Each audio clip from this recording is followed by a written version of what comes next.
이재명 후보의 변호사비 대납 의혹을 밝힌 제보자 이모 씨 숨진 채 발견되면서 정치권 공방으로도 이어지고 있고요. 이 사건에 대한 관심도 다시 높아지고 있습니다. 어떤 사건이었고 쟁점은 무엇이었는지 김성훈 변호사와 자세히 알아보겠습니다. 어서 어서 오십시오. 안녕하세요. 안녕하세요. 변호사비 대납 의혹 사건 녹취록 제보자 작년 10월에 처음 등장을 했는데요. 먼저 이번 사건이 어떤 사건이었는지 간단히 좀 설명 부탁드리겠습니다. 네, 제보의 내용은 당시 이제 공직선거법 위반, 이재명 후보의 공직선거법 위반 관련된 사건을 담당했던 변호사 중에 하나인 이모 변호사와 관련돼서 이모 변호사가 당시 이재명 후보의 사건을 담당을 하면서 현금 3억 원과 그리고 주식 20억 원어치, 3년 후에 주식으로 전환할 수 있는 권리, 아마 전환 사채 등으로 추정이 되고 있는 그런 권리 20억 원어치를 수임료의 대가로서 받았다라는 내용을 녹취한 내용을 이제 제보를 하고 그 제보 내용을 바탕으로 해서 이 당시에 이제 변호사비가 2억 5,600만 원에 불과했다라는 이재명 후보 쪽의 주장이 허위다, 공직선거법상 허위사실 유포라는 이유로 고발을 한 그런 사안입니다.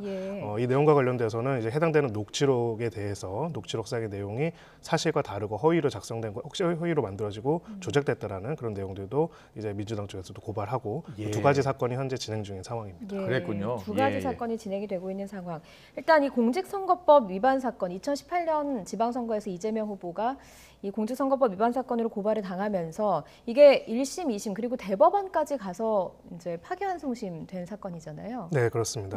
당시 이제 한 10곳 정도의 로펌에서 참여를 했었고, 소위 말하는 대형 로펌도 이제 2곳이나 참여를 했었고, 총 이제 이름을 올린 변호사들은 30명 정도가 됐다 보니까 이제 변호사비가 훨씬 많지 않았냐라는 의혹이 처음에 제기가 됐고요. 근데 이제 이재명 후보 본인은 이 부분에 대해서 2억 5,600만 원만 들었고 더 이상 든 건 없다라고 이야기를 했고, 이게 지나치게 적은 것이 아니냐라는 의혹이 제기가 된 상황이었습니다. 이런 상황에서 당시 변호인단으로 참여했던 이태영 변호인이라고 있죠. 이태영 변호사가 관련해서 당시에 자신이 받은 금액만 3억 원 그리고 또 주식 가치로 한 20억 원 정도의 상장 주식을 받기로 했다라는 내용을 본인의 입으로 이야기했다라는 녹취록을 제보하면서 이제 이 부분에 대해 가지고 그렇다면 총 금액이 일단은 달라지기 때문에 혹시라도 이 부분을 그럼 본인이 아닌 다른 누군가가 대납을 해주거나 혹은 그 상장사 주식을 그 해당되는 회사에서 준 것이 아니냐라는 의혹이 제기됐던 것이 이 사건이 관심을 불러일으켰던 이유 중에 하나였습니다. 그렇군요. 여러 가지 주장이 제기됐고 의혹에 대한 수사가 진행 중인 상황이었습니다. 그리고 제보자가 숨진 채 발견된 건데 일단 제보자가 왜 죽었는지 사인을 확인할 만한 단서는 나오지 않은 거죠. 네, 현재까지는 어떤 것도 이제 밝혀지지 않은 유서도 것으로 나오지 보입니다. 않았고요. 일단 유서나 극단적 선택의 정황이 직접적으로 나타난 건 전혀 없고요. 분명한 거는 이제 3일 정도 전부터 이제 연락이 잘 닿지 않는다라는 이유로 이제 관련돼서 문을 이제 장기 투숙하고 있던 모텔을 문을 열고 들어가 보니 사망한 채로 발견된 이런 상황입니다. 그래서 현재 이제 부검을 진행하겠다라고 했기 때문에 부검 결과 등을 토대로 해가지고 봐야 할 것으로 보이고요. 다만 이제 고인 같은 경우에는 최근 한 달 정도 전에 이제 SNS에 자기는 절대로 이제 극단적 선택을 할 이유가 없고 그렇지도 않을 거다라는 얘기를 남긴 부분도 있고, 그렇기 때문에 이 상황에 대해서는 자연적인 사인에 대한 확인도 필요하고요. 또 전후 관계에 있어가지고 어떤 중간에 연락들을 주고받았고 주변 인물들과의 관계는 어땠는지에 대한 내용들도 같이 모든 가능성을 열어놓고 확인해볼 필요는 있습니다. 일단 이 녹취록 제보를 했으니까요. 일단 녹취록에 대해서 진실 공방이 벌어지고 있습니다만 이 녹취록이 또 지금 밝혀진 게 있습니다. 먼저 이 녹취록 내용 듣고 이야기 좀 더 이어가겠습니다. 수단자가 얘기하지 말라는 거거든요. 자기들적으로 자기는 그 한뿐이 아니고 다른 것도 받는 변호사가 돼버리잖아요. 그러면 그때는 뭐 이때는 해주고 이때는 안 해주고도 안 되는 거고, 어차피 이재명 씨가 저건데 특별 케이스였던 건데 제가 특별 케이스를 해달라고 그러면은 제가 제쪽에서 일 안 받고 말죠. 있는 그 기사는 같이 상호받기 직원 이렇게 있잖아요. 상호사하고 주식 집에서니까 이렇게 피하는 게 많았는데 근데 그걸 알고 있으면 안 되는 거잖아요, 원래. 그때도 이야기했거든. 우리 만났을 때도 이야기했잖아요. 그렇지. 아니, 근데 그런 거를 그러니까 얘기를 하면 안 되는 게, 그럼 제가 다 얘기를 하고 있는 게 되잖아요. 녹취록이 잘 안 들리기는 하는데요. 핵심 주장은 당시 사건을 수임한 변호사가 주식을 포함해서 모두 20여 원을 받았다는 주장인데 여기서 이 대화를 하는 사람 두 명 중에 누구 하나도 이 사건과 직접 관련 있는 변호사는 아니죠. 그렇습니다. 예, 그럼 누가 대화를 한 게 녹취된 겁니까? 네, 결국은 지금 그 말씀하신 저 두 분 이름으로 나왔던 그 네. 사람들이 간의 대화이고요. 네. 이제 이 변호사와 관련돼서 소개를 하면서 이 변호사가 이재명 후보를 대리를 하면서 이렇게 변호사비를 받았다는 내용들을 얘기한 내용이 녹취가 된 것입니다. 그런 이야기를 들었다. 그렇죠. 근데 이제 지금 이 사망한 고인 측에서는 관련해서 여러 녹취록들이 있고 그중에서 우리가 일부만을 공개한 것이고 예. 아직 미공개 녹취록들이 있기 때문에 관련해서 추가적으로 이 부분들을 폭로하고 공개할 것이다라는 이야기를 하고 있는 이런 상황입니다. 예. 그래서 결과적으로 이제 녹취록이나 그런 내용들은 결국은 당사자 직접 그 변호인이 내가 얼마를 어떻게 받았다는 것이 딱 정확하게 나온 게 아닌 이상은 조금 추정을 해봐야 할 것 같은데요. 예. 오히려 더 객관적으로 당시에 어떤 내용들이 이런 그 변호사비로 주어졌고 했는지에 관한 내용들은 물적 증거를 통해서 또 확인해 볼 필요가 있습니다. 예. 네. 지금 앞서서 그 녹취록이 여러 개가 있고 저거는 일부이다라고 주장을 한다고 말씀을 하셨는데 그럼 검찰에는 모두 다 지금 제출한 상황인 겁니까?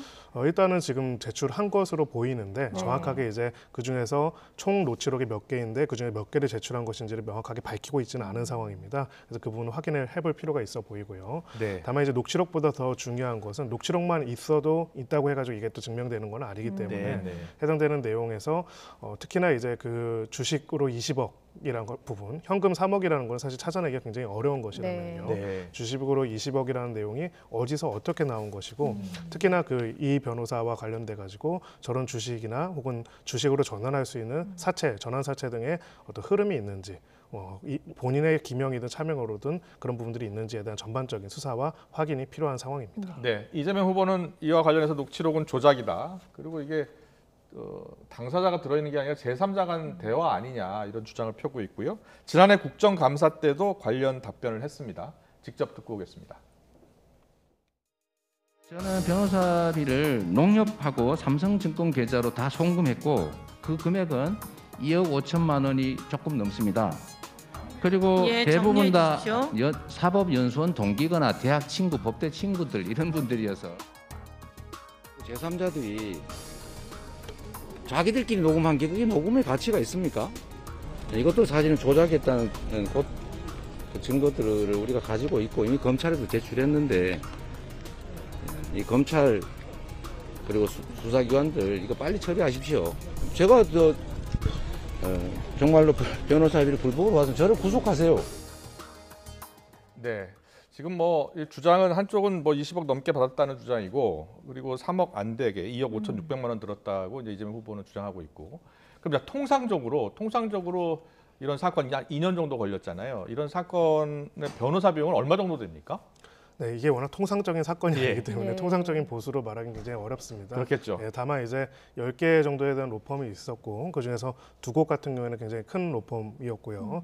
또 나머지 변호인들 같은 경우에는 소위 말하는 검찰 출신의 정관의 간부급들이 많이 있었기 때문에 예. 일반적으로 봤을 때는 투입된 변호사 로펌 수에 비해서는 이 사건의 특수성을 고려했을 때는 좀 변호사 보수가 낮은 게 2억 아니냐라는 5천여만 원 그렇죠. 정도가요? 평가가 네. 있었습니다. 그래서 예.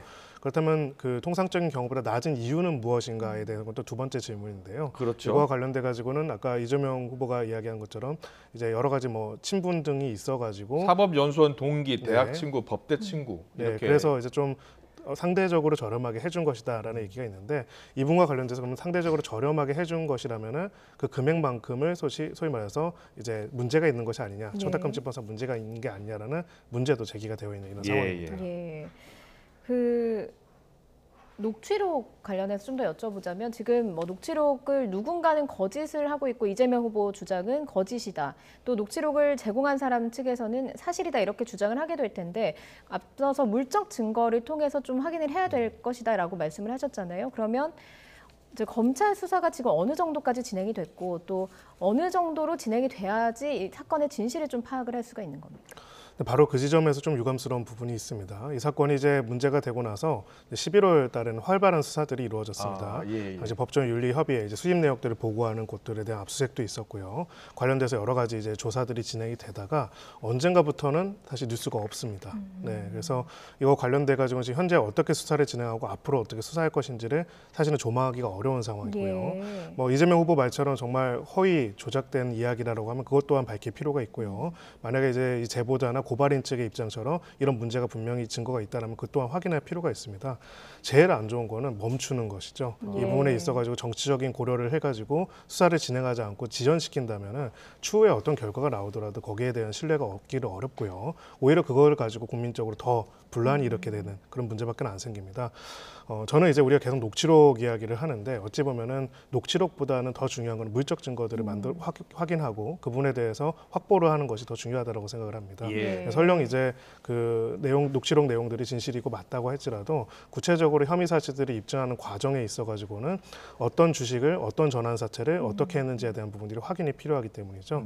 그래서 그런 부분들과 관련돼서도 별도로 이 녹취록과 이 사람 제보한 것과는 별개로 의혹들이 제기된 부분들이 있습니다. 특정 기업과 연관돼가지고 그런 부분들도 한동안 이제 활발하게 문제가 제기가 되다가 어느 순간부터는 특별한 수사가 진행되지 않는 부분들이 있기 때문에 이런 부분에 있어가지고 국민들의 어떤 눈높이에 맞게 정치적인 고려 없이 빠른 결과 그리고 확보, 증거 확보 등이 필요하지 않나 이렇게 생각합니다. 지금 이게 고소 고발 사건의 명예훼손까지 다 걸린 사건이어서 이 제보자가 숨졌을 경우에 통상적으로 수사가 어떻게 진행이 됩니까? 네, 근데 지금 두 가지 사건에 있어서 지위가 좀 다릅니다. 첫 번째로 그 제보자로서 한 사건에 있어서는 기본적으로 참고인의 신분이기 때문에 기본적으로 중요한 참고인이긴 하지만은 참고인의 사망과는 무관하게 수사는 계속 진행이 될 수가 있는 것으로 보이고요. 그리고 나머지 사건, 피고발인으로서 명예훼손과 피고발인으로서 지목된 부분에 있어서는 사건의 당사자이기 때문에 사망한 이후에는 더 이상 이제 수사가 진행되지 않고 공소권이 없으므로 종결될 가능성이 높습니다. 예, 알겠습니다. 그렇다면 검찰의 수사 의지를 조금 더 지켜봐야 하는 상황인 거군요. 멈춰서는 안 된다라고 말씀을 하셨으니까요. 지금 저희가 그래픽으로 나가고 있습니다만 이재명 후보와 관련된 사건들이요. 물론 다른 사건입니다. 대장동 의혹과 관련해서 지금 두 사람이 숨졌고요. 그리고 이번 변호사비 대납 의혹 사건에 대해서 한 사람이 숨지게 됐습니다. 모두 사건과 관련해서 중요 관계인이다. 이렇게 좀 파악을 할 수 있는 인물들이었던 거죠. 네, 그렇습니다. 그리고 저희가 이제 이 부분에 대해 가지고 그냥 공교롭고 우연의 일치이다, 정치적 공방이다, 혹은 정치적 음모이다 계속 서로 많은 공방들을 하고 계시죠. 정치권의 공방이 시작됐죠. 네, 법률가로서는 이렇게 생각합니다. 이 의혹들이 제기되고 문제가 제기되고 수사가 진행된 지 벌써 몇 개월이 지났습니까? 근데 그 과정에 있어가지고 빠르게 필요하다면 증거로 확보하고 필요하다면 신병을 확보하고 관련된 내용들을 밝혀가지고 실체적 진실을 밝히고 드러내야 하는 거고요. 특히나 정치인이라든지 정치 권력과 관련되어 있는 인물들과 관련된 수사에 있어가지고는 그 속도가 더디거나 어느 순간부터 수사를 안 하게 되게 된다면은 참고인과 관련자들과 제보자들한테는 무언의 굉장히 큰 압박이 될 수가 있는 부분들이 있습니다. 그런 부분에 있어가지고 우리가 검찰과 경찰이 어떤 후보의 편이다, 누구의 편이다는 거 생각 없이 사실은 고소와 고발을 하지 않겠습니까? 국가로서 엄정하게 처리할 거라고 생각을 하게 되는데 그게 진행이 되지 않은 상태에서 계속적으로 압박만 있는 상황이라면은 어찌 보면은 그 자체가 굉장히 심적인 위축을 일으킬 수밖에 없고요. 또 결과에 있어서도 신속한 수사를 하는 가장 큰 이유는 실체적 진실을 발견하는 데 있어서 증거인멸을 막기 위해서입니다. 증거인멸이라는 건 여러 방식으로 이루어질 수 있고요. 중요한 참고인들이 사실은 이렇게 상실하게 되는 부분들도 포함될 수가 있습니다. 그런 부분들에 대해 가지고 지금까지 의혹이 제기되거나 문제가 제기된 것들이 정쟁으로만 소모되지 사실 실제로 수사는 어느 순간부터는 완전히 멈춘 것들에 대해서는 검찰이 굉장히 뼈아프게 생각해야 하는 이유가 아닌가 이렇게 생각합니다. 네, 알겠습니다. 우리 국민들은 진실 실체를 알고 싶고요. 수사권이 있는 검찰이 제대로 된 수사, 신속한 수사를 통해서 진실을 지금 밝혀야 되는 그런 상황이 아닌가 싶습니다. 지금까지 김성훈 변호사와 함께 이번 사건 자세히 짚어봤습니다. 잘 들었습니다. 고맙습니다. 감사합니다.